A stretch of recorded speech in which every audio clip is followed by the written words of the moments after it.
मकर संक्रांति, नया साल आ गया। लंबू और टिंगू एक दूसरे के साथ खूब पार्टी करते हैं।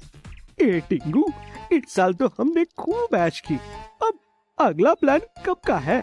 साल के पहले त्योहार पर मकर संक्रांति भी तो मनानी है।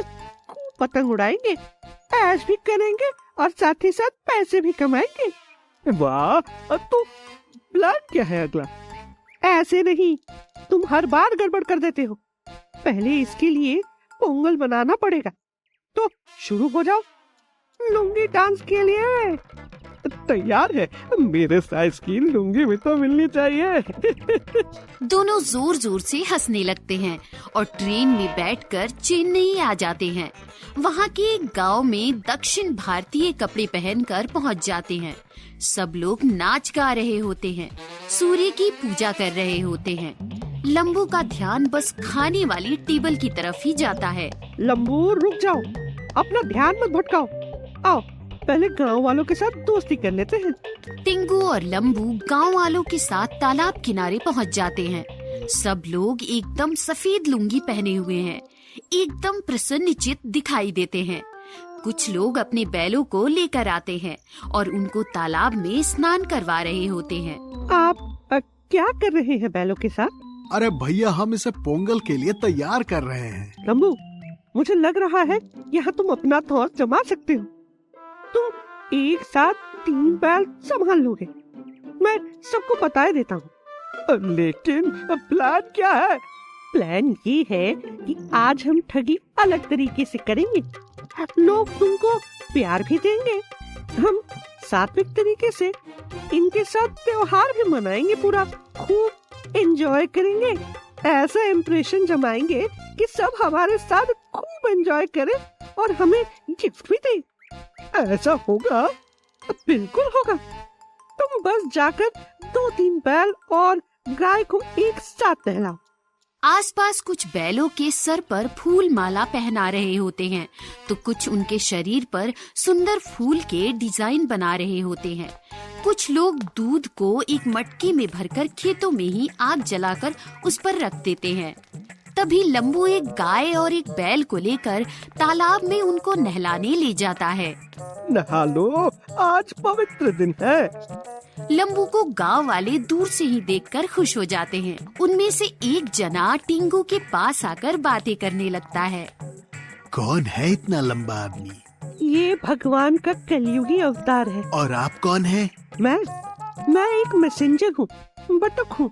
मुझे बस आप लोगों को ये बताना है कि इनको आप लोगों के साथ त्योहार मनाने के लिए खास तौर पर भेजा गया है। मैं इसका साक्षी हूँ। अच्छा। तभी लंबू दोनों बैलों और गायों को बाहर निकाल लेता है।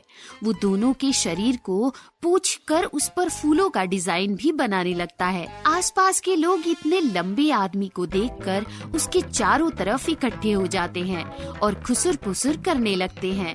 ये लंबा आदमी कौन है? पता नहीं, इस गांव का तो नहीं है। अरे नहीं, सेठ जी कह रहे थे ये कोई देव अवतार है जो पोंगल मनाने हमारे साथ आया है। देखा नहीं कितना विशाल है ये, इतना बड़ा, जैसे सीधा हाथों से बादल पकड़ लेगा। हाँ, आओ मिलकर उसको नमन करें। गांव के कुछ लोग आगे बढ़कर लंबू के पांव लगने लगते हैं।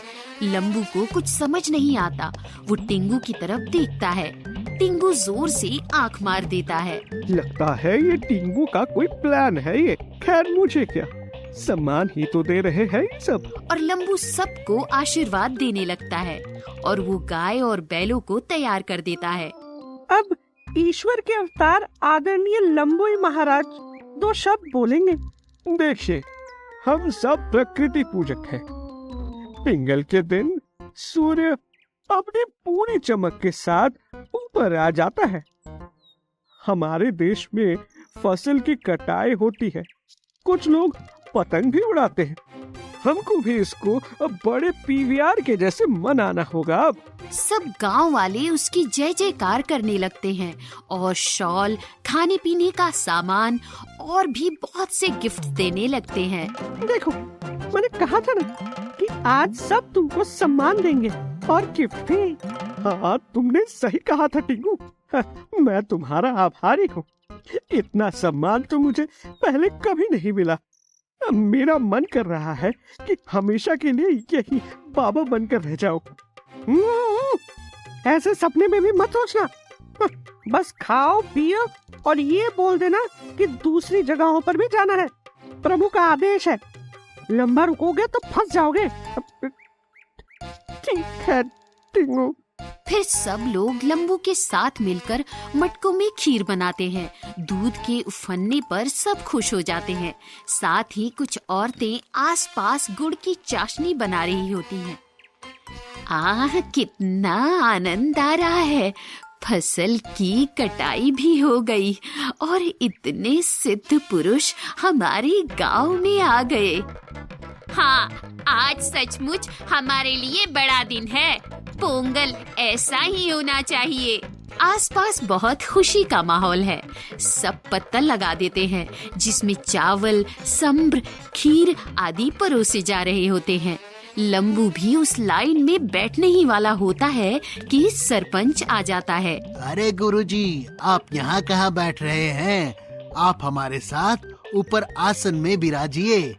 आप तो दैवीय अवतार हैं। लंबू और टिंगू को अलग आसन लगाकर बिठा दिया जाता है और दोनों को पत्तल में दक्षिण भारतीय व्यंजनों को चटकारे लेकर खा रहे होते हैं। इतना सम्मान दे रहे हैं सब मुझे, यही रुक जाओ मन तो कर रहा है। कहीं ये टिंगू जन के मारे तो मुझे नहीं रोक रहा है यहाँ रुकने से। क्या सोच रहा है रे? कभी इतना आदर सम्मान नहीं देखा क्या? नहीं देखा, तभी तो मन में अब यही रुकूंगा इनका टेव बनकर। बस लालच आ गया तेरे मन में। मुझे मालूम था तू हर बार की तरह मेरा प्लान फेल करेगा। खैर, अभी पोंगल का आनंद लेते हैं। त्योहार के बाद रात हो जाती है। सब लोग दोनों को रुकने का इंतजाम एक बड़े आश्रम में कर देते हैं। लंबू वहाँ सो रहा होता है और बड़े देवीय अवतार बनने के सपने देख रहा होता है कि अचानक अंधेरे में उसको एक सफेद आकृति दिखाई देती है। ये क्या है? कौन हो तुम? मैं भूत हूँ। तुम कौन हो? झूठा सम्मान ले रहे हो? मार डालूंगा तुम्हें, मैं मार डालूंगा। ये सुनते ही लंबू की खटिया खड़ी हो जाती है। वो लुंगी ऊंची करके सीधा गांव के बाहर भाग रहा होता है। मत मारो मुझे, नहीं बनना मुझे स्वामी जी। खूब आनंद लिया पोंगल का, ये टिंगू पता नहीं कहाँ चला गया। उधर भूत के कपड़े उतारकर टिंगू जोर जोर से हंस रहा होता है। ये लंबू कभी नहीं सुधरेगा। अब इसने जो रायता फैलाया, मुझे ऐसे ही उसे हर जगह से भगाना होगा।